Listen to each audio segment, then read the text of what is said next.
Tu sais, le Japon, c'est un pays fascinant. On te vend des images de propreté, de politesse, de respect, de technologie, d'anime et de sushi. Mais comme dit une citation célèbre, tout ça, ce n'est que la surface de l'iceberg. Dessous, c'est un chaos organisé. Parce que oui, au Japon, tu peux laisser ton portefeuille sur une table. Personne ne te le volera. Les taux de criminalité sont extrêmement bas. Et derrière ce contrôle permanent, derrière ces règles qui dictent chaque geste du quotidien, il y a une autre réalité. Celle d'une société étouffée par ses propres codes. Où l'ultra-politesse masque une solitude profonde. Va dans un McDo à Tokyo, tu verras, la majorité des tables sont faites en sorte pour une seule personne. Certains restaurants vont même jusqu'à séparer chaque client dans des box. Pour manger, sans jamais croiser le regard d'un autre. Au Japon, la misère affective est telle qu'il existe des services pour louer une petite amie, pour un après-midi. Certains tombent amoureux de leur avatar virtuel. Et il y a déjà eu des suicides liés à ça. Et pour canaliser ces pulsions qu'on ne sait pas gérer, la société a laissé s'installer des dérives qui sont troublantes. Tu trouves des magazines porno en libre accès dans un 7-Eleven, à la vue de tous. Et à côté, des cartes Pokémon ou des mangas que lisent les enfants.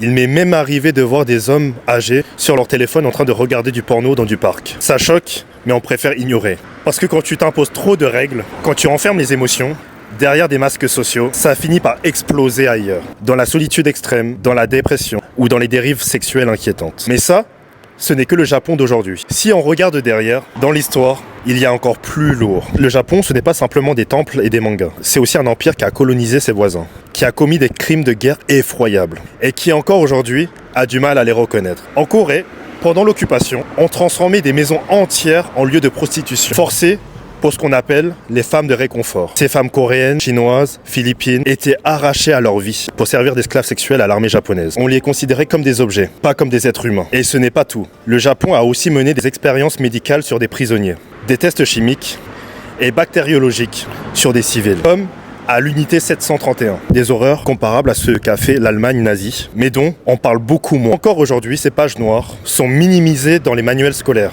japonais. Comme si le soft power, les japonais, les mangas, les jeux vidéo, la culture kawaii servaient à faire oublier cette mémoire sanglante. Alors oui, le Japon fait rêver. Mais aimer un pays, ce n'est pas juste s'arrêter à la surface. Ce n'est pas juste admirer les kimonos, les sakuras, ou les animes. Aimer un pays, c'est aussi regarder son passé en face, accepter ses zones d'ombre et comprendre derrière les sourires et la politesse, il y a des silences, des blessures